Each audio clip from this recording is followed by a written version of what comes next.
Good afternoon, welcome to the UK Column News. Am I allowed to say that? In an untelevision-like way. In an untelevision-like way. It's the 2nd of July 2014 and it's just gone 1 o'clock. Myself, Louise Collins, Brian Garish and Mike Robinson are here in Plymouth and we have a guest in the studio with us today again. Which is good. Which is good, yes. Over to you. Well, outside it's blue sky, hot and sunny. I think that's generally the picture across the country. Some chem clouds, it says, in the southeast on the chat box. So we've noticed a little bit of that ourselves, but at the moment we're just going to enjoy the sun that is getting through the haze, as it were. Well, we'd like to start by saying thank you very, very much to this man, Harry Beckoff, who recently celebrated his 100th birthday. Harry Beckoff is still campaigning. He sent a little email through to Carol this morning because unfortunately he'd had a fall, well, 2 bad falls, but he says the voice of the people will eventually be heard, though maybe not in his lifetime, but keep our newspaper alive and continuing whatever they throw at you. Who else can we really rely on? Love to you all, Harry the centenarian. So, Harry, we'd like to say to you, thank you very, very much for all the support you've given us over the years. And if there's anybody thinking to themselves, what can we really do? Here is Harry at over 100 years old, still fighting, still putting out material and still exposing what is really going on. So that is the shining example to us all. We'd also like to say thank you very much to Fair Dinkum Radio. Mike said I had to do that in a very untelevision-like English voice. But we did an interview with Leon this morning and we hope to produce further link-ups with Australia. Very, very interesting to hear, of course, that many of the things we're seeing in UK are being mirrored down under. So if you haven't come across that website before, you might like to just go and have a look. Well, nothing more important than money. If we've got it, we can do things. If we haven't got it, apparently we can't do things. Over to you, Mike. Well, this is the Daily Mail saying that householders face higher bills to cover the $250 billion cost of upgrading the UK's crumbling roads. Most of the costs, they say, are to be passed to consumers with higher bills. So what has happened here? Basically, successive British, they're hardly successful, for goodness sake, successive British governments have sold the rights to charge for the use of our infrastructure to private corporations like British Gas and other organisations. But of course, none of those corporations are required to invest other than in the most basic way in the upkeep and upgrades of our infrastructure. And so the government, the taxpayer, is paying for that instead, £375 billion planned over the next 15 years. But strangely enough, that's going to put bills up. I'm not really clear how that works. But of course, it isn't going to put our tax bills up. It's going to put the use of the infrastructure bills up. Somebody can maybe explain that to me when the companies aren't actually investing any of this money. But of course, the main point here is this is all completely unnecessary. The Bradbury pound should be brought back. Anybody that is not yet aware of what the Bradbury pound is, please go to the UK Column website and have a look and watch the little video, which is a very untelevision-like description of what the Bradbury was and where it came from and what its purpose was during the First World War, just prior to the First World War. Now, you know, I have no issue with private corporations being hired on a contractual basis to manage infrastructure on a day-to-day basis, but they should not. They should not be given free rein to charge whatever they like for that. If it's done on a contractual basis, then of course within the terms of that contract you would have penalty clauses for if they're not meeting their obligations. At the end of the day, national infrastructure is a national security issue. Energy, transport, food production, healthcare, the military. None of these should be simply handed over to, should never have been simply handed over to corporates who don't have the national interest or the interests of those who live in this nation at heart. So let's redouble our efforts to get behind the Bradbury Pound campaign and force our so-called elected representatives to really implement this policy, kick out the central bankers and kick out the corporations from ownership of our lives, really. Mike, can I just... You got caught on camera. She put her hand up. Martin's asking in the chat room, what does the fuel duty pay for then? Fuel duty? Yeah. What does it pay for? Pays for interest on debt. Okay, thank you. Tax essentially is paying for interest on debt and paying for the running of big government. We can halve the size of the government or decimate it, perhaps is the right word, okay. And maybe we'd end up with a much more efficient country as a result. Okay. We just say that Kate in the chat room has also said, remember, of course, that the agency for roads for the whole of the EU is actually based in France. Yeah. So if we've lost control of our roads, don't be surprised at those potholes appearing, but at least we can measure them in metres and centimetres, I suppose. But we don't need to worry because we're getting smart roads. Under Rothschild? Yes. Okay. Yeah, that's true. Well, if we're going to get the Bradbury pound reinstated, obviously we need to get it into the media. This is very difficult because we've got people like ATVOD. So here he is once again, the chief executive of ATVOD, smiling from ear to ear as anybody would on a salary of £102,000 per year. So we thought we'd just show you some of the material now coming out of ATVOD to justify what they've been doing. So thank you very much for the viewer who sent this one in. So here we are from complaints@atvod.co.uk. Subject is the UK column. Thank you for contacting ATVOD regarding the UK column. The Authority for Television on Demand, ATVOD, is co-regulator for the editorial content of certain UK video on demand services. Our website contains further information on the types of service that are regulated and the rules with which regulated services must comply. ATVOD received a complaint about the UK column website in January 2014 and proceeded to investigate the service. This investigation resulted in a decision that the service was, where are we? We should come up here. I might have missed a bit out. Three lines down, thank you. I've just lost my... here we are, on-demand programme service, requiring notification to ATVOD. For the full reasoning behind this decision, please see the published determination, which anybody can now see because they've kindly put it up on their website. Please note that during this process, the service provider was invited to make written representations to ATVOD and did not do so. After receiving the determination, the service provider was given the opportunity to appeal against the decision to Ofcom, but did not do so. As no appeal was made and no notification received, ATVOD issued an enforcement notification requiring the service provider to notify the service and pay the associated regulatory fee. Please also note that at no point was the provider instructed to remove the service or any of its videos from YouTube. We would advise you to contact the UK column directly for information on why the service has ceased to operate. So there we are. ATVOD, of course, have acted totally reasonably, and they are completely puzzled as to why we would have taken steps to remove material.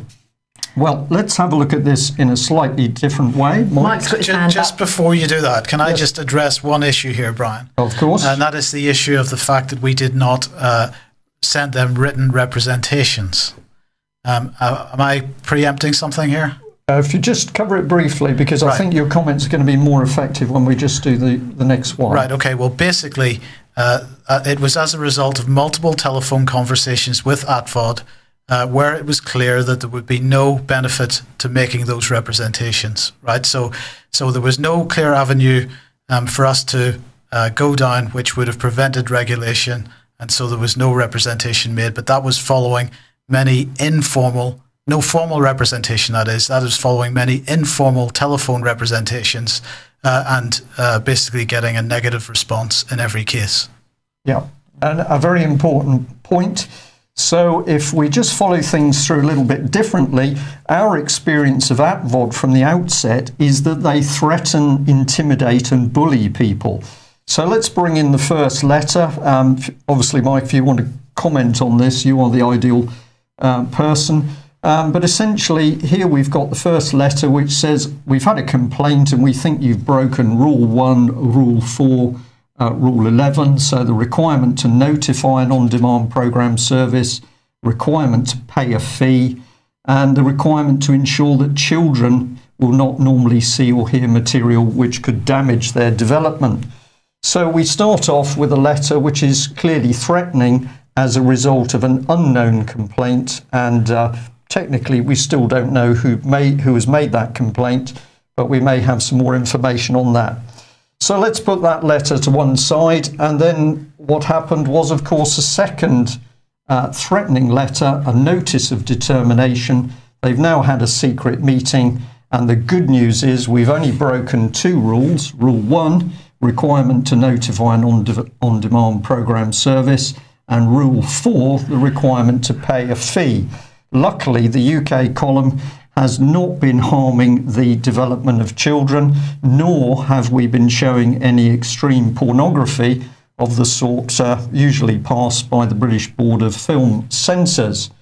So we'll park the second letter, and what then happens, of course, is the final and massively threatening letter, and here we've got it. So this one is actually telling us that now they've produced an enforcement notice, and I think I'm correct in saying, Mike, that we had 10 days to deal with that. Yeah, 10 working days, yes. Okay.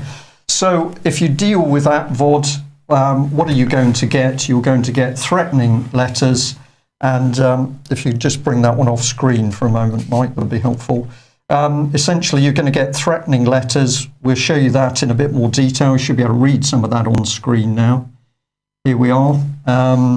As the appropriate regulatory authority issued you with its determination, well, you can go through that lot, but it basically says we're now going to make you do it. And of course, how can they actually make you do it?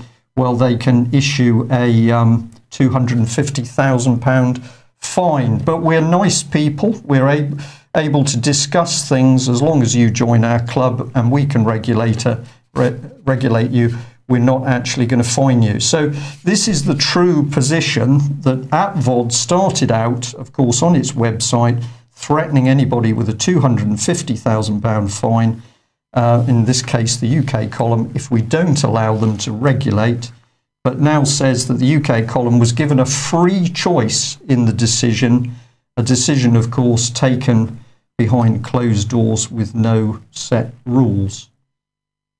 Don't know whether you'd like to add anything to that, Mike? Yeah, I just say that indeed there was no free choice. That was made clear during the telephone conversations.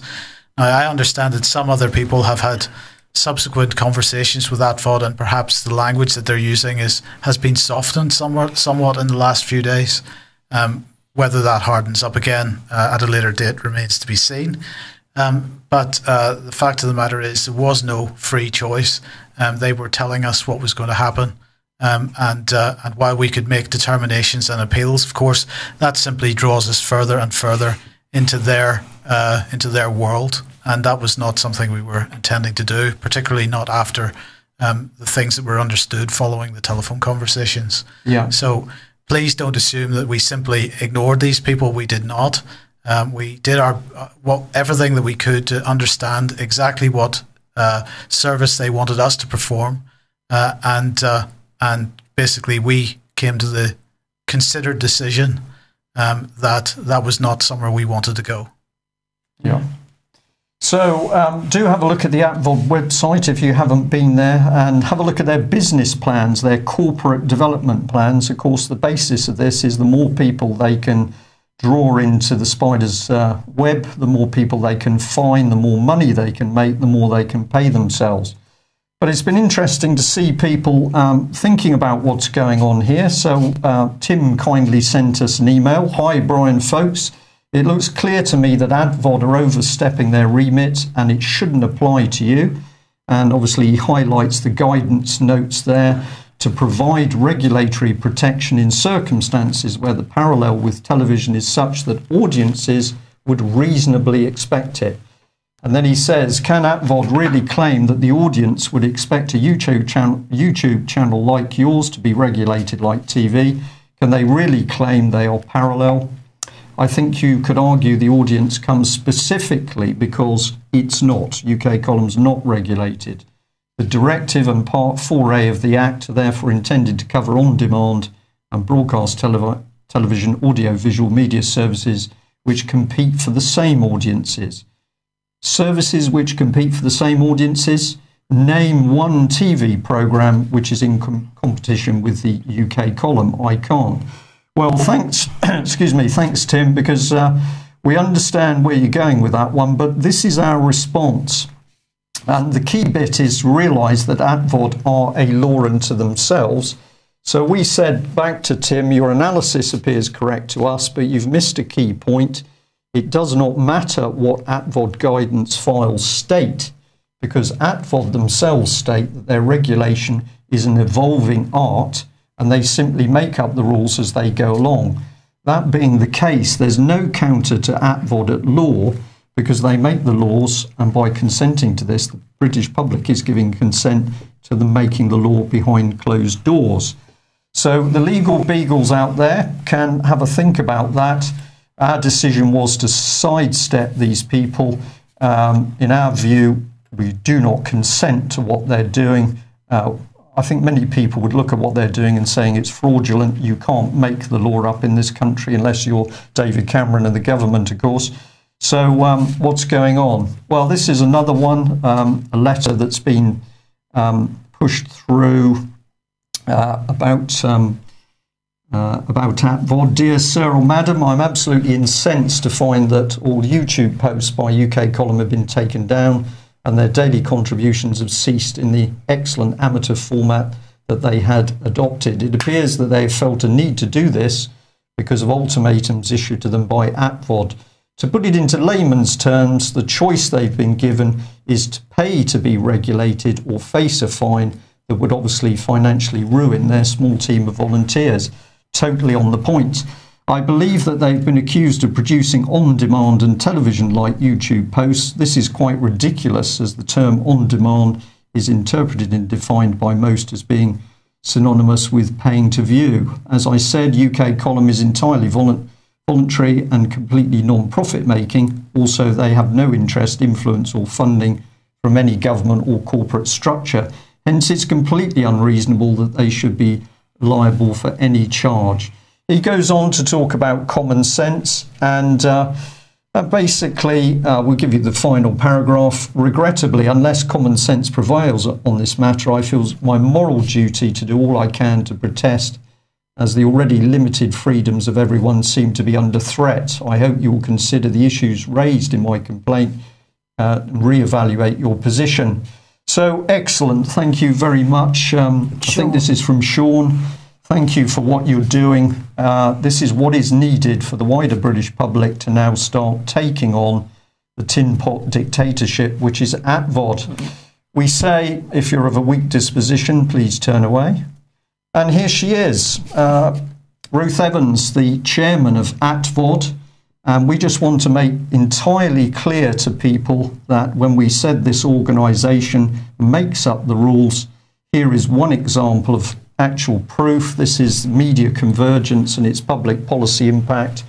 Committee meeting took place in the House of Lords Tuesday, the 5th of February 2013. And let's get into the meat of it. This is the key bit here.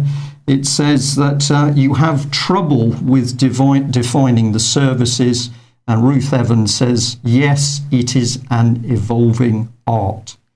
So here we have a private company imposing fines on individuals, and what are they using? An evolving art, presumably the dark arts.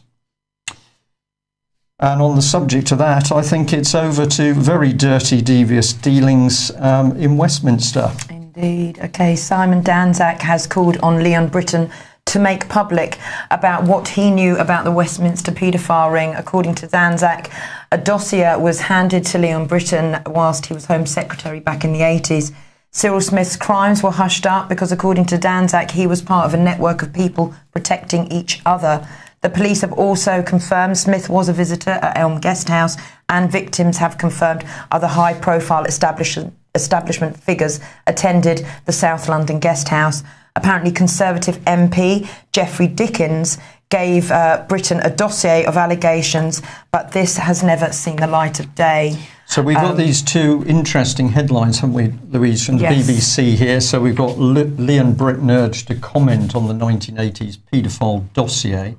And then this one here, we just highlight that. That story here, it's just broken this morning. Leon Brittan actually responded to Simon Danzak's call for him to make public what he knows.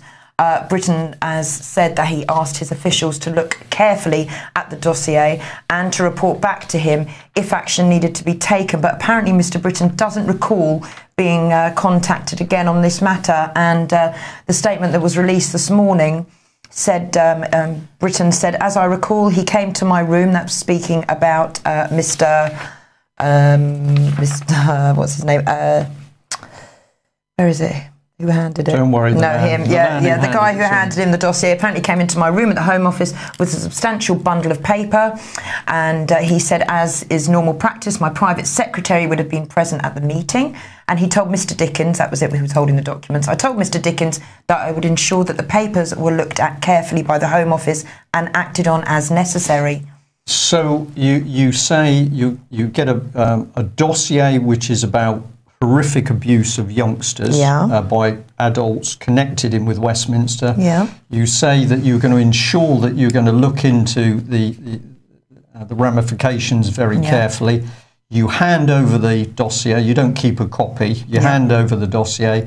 And then, because nobody comes back to you over the serious matter of the abuse of children by adults connected to the establishment and politics, I just forgot about it. That's why I'm an MP, because when people come to me talking about child abuse, I've got so much to do, I forget about it. Yeah, and so I hand it to people, and because they haven't come back to me, I don't remember anyone coming back and saying I should look into this. But it still does not explain where that dossier is now. And I actually phoned the Home Office this morning to ask where that dossier went to. And apparently a press statement is being written at the moment. So hopefully I'll have that for you tomorrow. Being written in a bit of a panic, presumably. Yeah. Well, Meredith is saying in the chat box at the BBC is now saying that the dossier is lost. Oh, that's amazing. That's a bit like the Cook report tapes that suddenly went missing. Well, I think there was a bit of a fire there as well. Oh, there was a fire there. This is known as coincidences. There's just no such thing as coincidence. Can I just bring up these next slides, because here is Simon Danzak, and here is the gentleman who first of all brought it to the attention of Mr Brittan, and his name is Geoffrey Dickens. Now, interestingly, Geoffrey Dickens died back in the 90s, and apparently his family had a copy of the dossier, and his son is reportedly saying that his mother decided to destroy the dossier because she didn't want such sensitive information being kept in the family home. And apparently, I think about a year later, she then passed away. But fair play on Simon Danzak for keep pushing this and not giving up on this issue. Well, so absolutely. Hats off to him. If we show the second one you've got here, because this is an important reaction of MPs. Yeah, poor little things. They're feeling bullied. Then apparently they're being bullied into signing the petition that that's demanding an inquiry into the Westminster paedophile ring. 120 MPs have already signed it, but Mark Reckless, who is a Tory MP, has come out and said that some MPs were fearful that if they did not sign, they would be accused of being a sexual abuse denier. He doesn't say that they might actually be involved in that. They might be accused of being involved in the abuse. He's saying that they might be a child abuse denier. Yeah, it's interesting the wording on it. Somebody should be frightened of signing a movement to say that we should actually go to protect children and we should investigate adults abusing children, particularly if those adults happen to be involved in running the country and Parliament in particular. Surely if there's an investigation, then that would clear up any problems of being a denier or not being a denier. My thoughts only is those that are fearful may be a bit scared they might be exposed to something, maybe. Well, possibly. And of course, Mr Cameron has been pretty quiet on this issue, but no surprises here due to this man, I think. Yeah, so Cameron's friend and aide has finally been officially charged over child abuse images.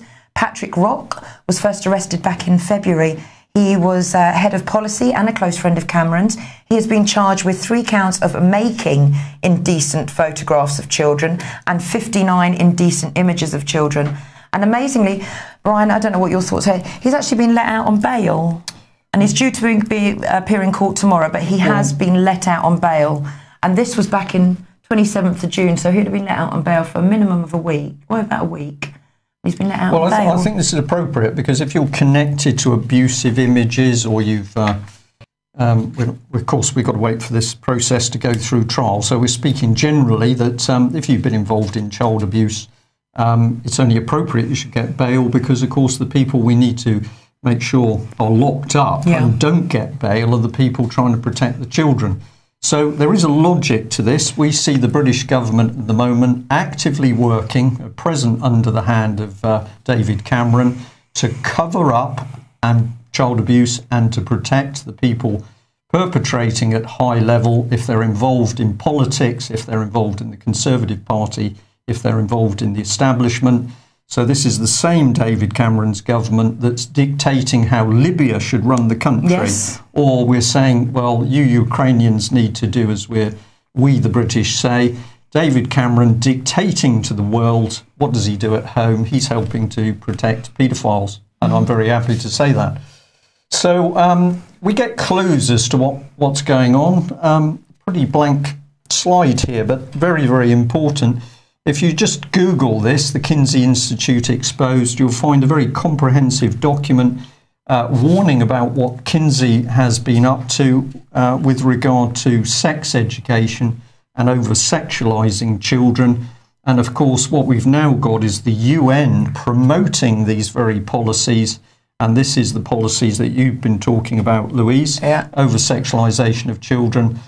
UN policy being driven directly into UK schools, for example, and this is coming from the UN. And who is the gentleman who's been given the job of children and education with the UN? Well, it's none other than our very own Mr. Gordon Brown. So, fascinating stuff. You can have a look at it yourself. Just put in that title, the Kinsey Institute Exposed, and you can download a very comprehensive PDF. And, well, you did it for me there, because here's Robert Greene. What can we tell you? Well, of course, he spent his time in prison. He's now 42 days under house arrest. Has this man been connected with Elm House or any of the paedophile scandals? No. What is this man's crime? Well, he's simply been working, trying to protect children from paedophiles in the establishment. Wouldn't it be extraordinary if there was a connection between the recent ATVOD attack on the UK column and the fact that UK column has steadfastly been working to expose the terrible abuse of Down syndrome girl Holly Gregg? And of course, we've stuck solidly by Robert Greene, as this very brave man has endured 2 bouts in prison, trying simply to get Alex Salmond's Scottish government to investigate allegations of child abuse, and to get Police Scotland under Sir Stephen House to simply do their job. But he's been in prison. Meanwhile, I think anybody associated with David Cameron or the government should be out on bail as soon as possible. Yeah, indeed. It's only fair. Oh, sorry, we just missed one. There. What's going on here? Be with you. Brian getting techie is not good. No, I think it's Mike's stories anyway. Mike, there we go. Drugs. Yeah, drugs. So we've got a massive campaign started now to legalise drugs. Now this Economist article, let's remember what the Economist is. It's the mouthpiece for the City of London. They're really making the point that decriminalisation for possession is not enough. We've got to go ahead and legalise just about everything. And I think, really bearing in mind who this organisation, The Economist, speaks for, we need to start asking ourselves, why would they be calling for this? Of course, last week we had 90 celebrities calling for the same thing. And we also had prison chiefs and the police backing the celebrities' stars call for the same thing. So again, we've got to ask why would they be doing? Why would the police and prison chiefs be asking for this? And just a few days before that, if not the day before, we had the former UK ambassador to Afghanistan calling for exactly the same thing. This was William Patey. He was ambassador to Afghanistan until 2012, and he said that heroin should be legalised because Britain has lost the fight on opium production in Afghanistan. Now, as I say, he was British ambassador to Afghanistan 2010 to 2012. He's a career diplomat, Foreign and Commonwealth Office, joined the Foreign and Commonwealth Office in 1975. And in that article in The Guardian, he wrote that Tony Blair deployed troops to Afghanistan, ending the illicit production and supply of opium, which was cited at the time as a key objective. So he's claiming that Tony Blair ended opium production. Okay. So anyway, as I say, setting aside personal views on the legalization of certain drugs, we're talking about here the legalization of all drugs. And we've got to ask ourselves why the British establishment seems to be moving to change the policy on this. And just ask ourselves, is it in our interests? So we mentioned opium production in Afghanistan because, of course, Tony Blair went there to stop that. And, well, this graph says it all because there's 2001. That was the year that we invaded. And why did we invade? We invaded to kick out the Taliban. So we invaded, was it October that year, I believe? Yeah. So after the harvest. And the harvest in 2001 was the lowest that it had been for a long time. And lo and behold, the following harvest after Tony Blair invaded Afghanistan, we were right back up to pre-2001, pre-Taliban levels. And opium production has been increasing ever since.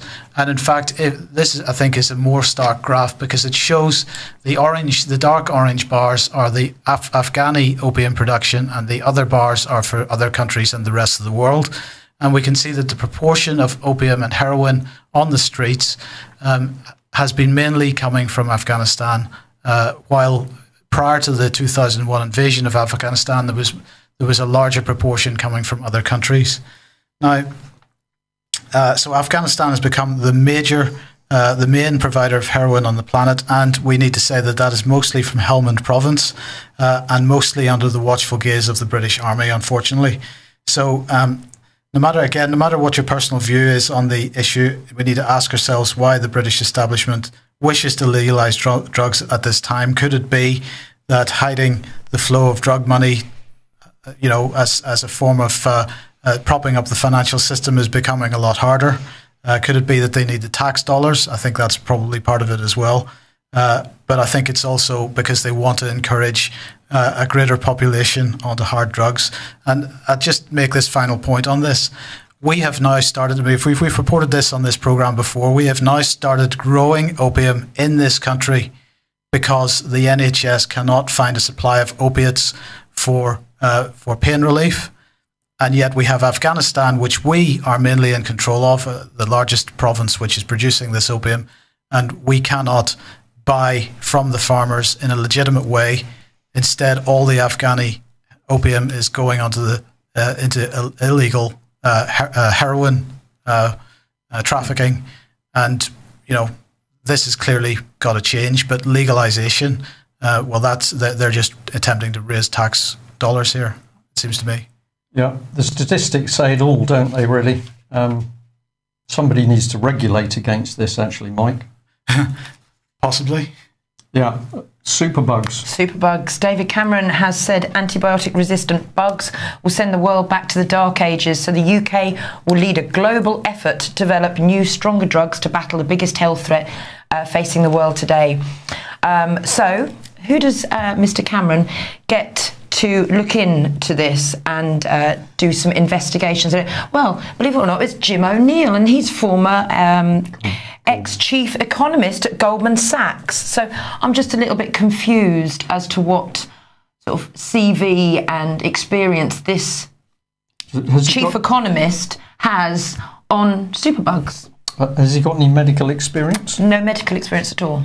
But he's the man that Cameron has decided to choose to investigate. Well, clearly he would be, but clearly he would be looking at the economic implications of a pandemic.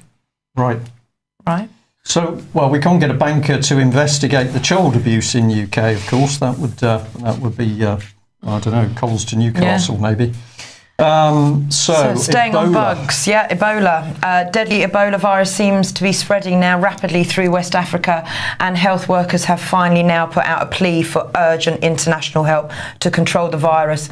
So far, over 400 have died in this latest outbreak, and there is not much sign of the disease being halted anytime soon. So Sierra Leone and that part of West Africa is literally rampant. It's flying through it everywhere, and they need help desperately out there. These poor people just continually suffering as a result of the policy implemented by us, the West. Exactly. Yeah.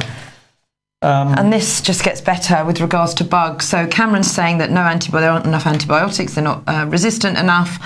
But hey-ho, a scientist has recreated and replicated a resilient strain of virus H1N1. And the professor of virology, Dr. Kawioka, has reportedly tweaked the 2009 pandemic flu virus, which was responsible for many deaths. And Dr. Kawioka's aim is to convert the virus into its pre-pandemic state to find out how it has changed over the years so he can design a vaccine for the future.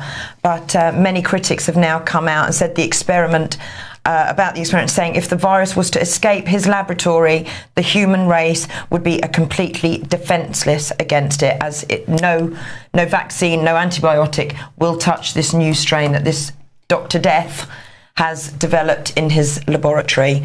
So we have Cameron there saying about the antibiotics, there's a need. We have this terrible virus going on in Africa, killing so many people, children, and now we have a scientist let free in a lab to go and recreate another superbug. No sense. Well, no common sense. And of course, the aim of the other side is not to have common sense. This is why I'm quite encouraged. If people say, well, how do we deal with this? We just need to get people, don't need to be super intelligent people, but people with intelligence and common sense. The common sense is the key bit. Country could be sorted out in a couple of weeks. And people start empowering themselves, like Clive's products, any products, just start getting the good stuff into you and stay away from the antibiotics until it's vitally necessary. Yeah, well, we've been warning about the BBC. We'll leave Jimmy Savile aside, but the key factor that is coming to the surface by the day is the fact that the BBC is not just a bit of a propaganda machine. This is a very professional £4.8 billion worth of propaganda machine. And we've posted an article about BBC Media Action. Remember, this is the BBC charity that nobody's ever heard of. They've been in the press recently on the subject of educating people in Asia about global warming, make sure that they've got the BBC's view on what global warming is. But in our article, which we're going to encourage people to read, we're giving the real details about this charity Media Action and the fact that it has been at work in virtually every unstable, violent country and situation that we've seen over recent years. So in Iraq, in Syria, in Libya, in the Ukraine, in Somalia, in Kenya. This little organisation has been in everywhere, and we're saying it's just a coincidence that everywhere the BBC Media Action installs itself, we start to see breakdown, civil unrest, and in many cases leading to full-blown civil war. Well, if that was of interest, thank you very much for the viewer that flagged this one up. A little backbenchers debate going on Parliament with a lady called Fiona Bruce. Did we find out, was it the BBC's Fiona Bruce? It's not. Okay. This is a Member of Parliament. We just read you a little bit of what she says. I do, and in answer to the Honourable Gentleman's question that I referred to earlier, one way we can also provide support is through some of the organisations that go into North Korea. Many of them are Christian organisations such as Open Doors or Christian Solidarity Worldwide. The Commission heard from Amnesty International in a witness session that support for them by means of food aid will get through to people in North Korea. There are means of reaching North Koreans, and those organisations are providing tremendous strength and support for people in North Korea. as they travel about and provide aid and information. So what this is about is that we've got backbenchers who are desperately concerned that there's a very nasty situation going on in North Korea. But actually stay with it, because what we're actually saying here is that basically we should be doing things to help the North Koreans. I'm not being cynical here. I entirely agree that lives are lived in permanent fear. Even before they can read or write, children are taught to fear and worship the regime. That is a terrible mixture in people's mindset. So this lady's talking about North Korea. We think there's some similarities with life in the United Kingdom at the moment. But what do they say? Well, what we need to do is we need to get the BBC into North Korea in order to help these people, give them the truth, show them what they should really be aiming at. And I just find this hypocrisy incredible. Here we are under the BBC strategy, delivering creative future in global news. A priority for the World Service is to access states overseas.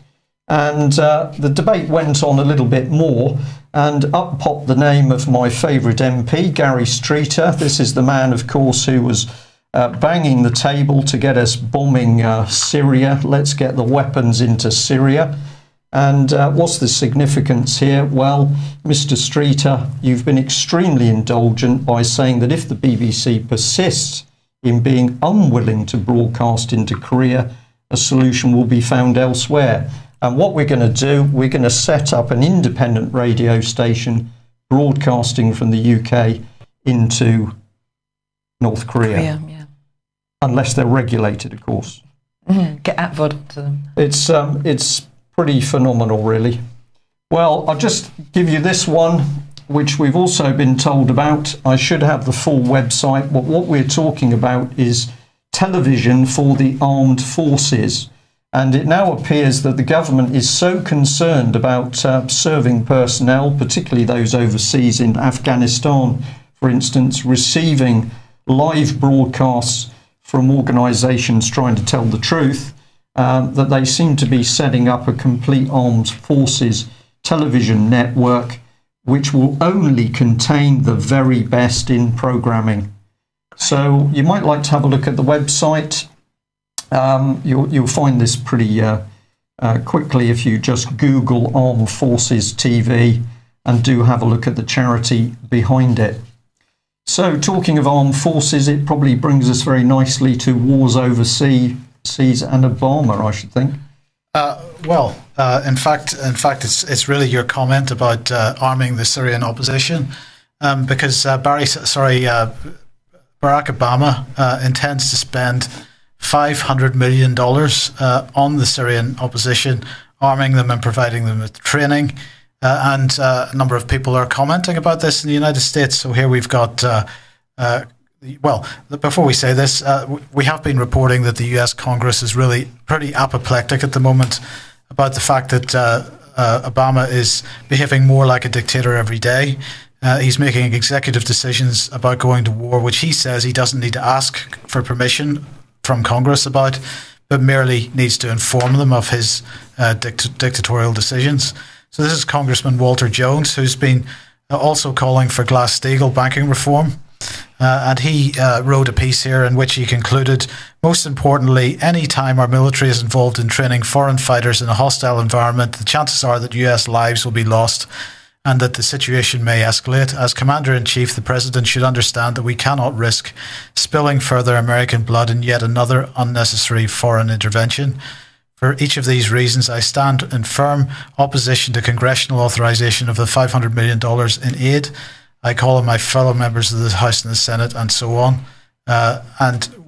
So he had that to say. But another person also commenting on this was Pat Buchanan, and we may not like Pat Buchanan too much, but actually he's one of the few people that has openly commented on this, and he said both houses should demand that Obama explain exactly where he gets the constitutional authority to plunge us into what the president himself calls someone else's civil war. And he goes on to say it's astonishing that Republicans who threaten to impeach Obama for usurping authority at home remains silent as he prepares to usurp their war powers to march us into Syria and back again in Iraq. And I would just remind everybody that 3 or 4 months ago, Patrick Henningsen did warn us all that sometime in the summer there was likely to be an escalation of the situation in Syria, and that the US and British governments were likely to pull something else. They may feel that that time has passed, sufficient time has passed from the point where they lost consent to go to war in Syria before, that they're going to have another go. It's up to us to stop that from happening, just like the last time. Yeah.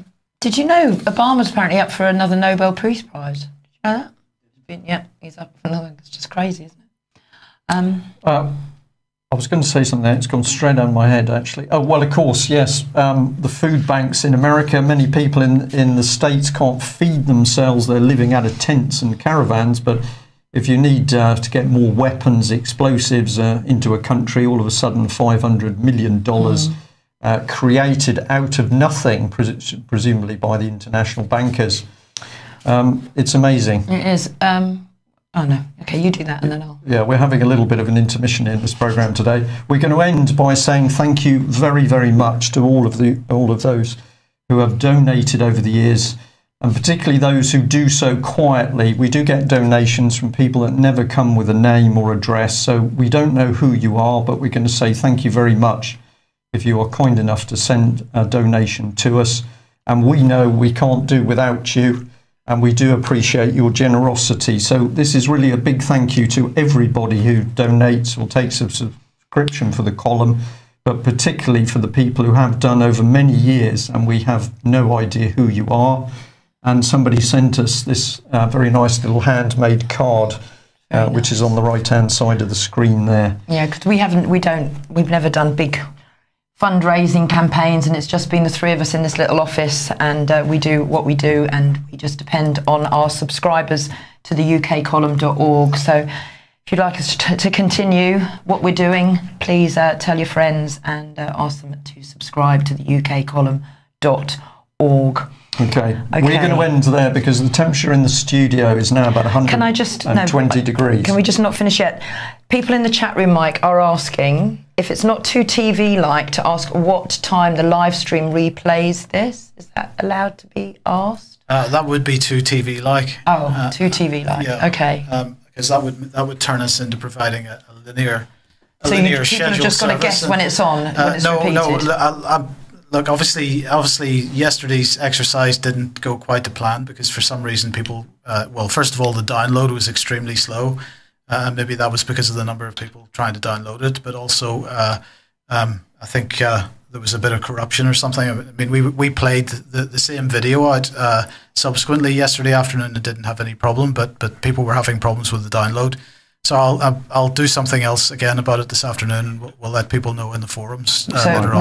Will it be on the live stream later on today? It will be at some point. Yes. Right. At some point. But we are on iTunes as well. So if anyone wants to download, that's audio only though. Audio only, yes. Yeah. You can go to iTunes, put in the UK column, and you will find it to listen to. And then you'll just have to sit and watch the live stream and wait for it to pop up. And then hopefully it may be on the same time. We will get this formalised in the next couple of days. So just be patient. Yes, please. Yeah. Okay, it's even hotter in the studio now, so we're going to go. Thank you for joining us, and I'm going to tell you Louise is now off to the beach. So thanks very much. Bye-bye. Bye.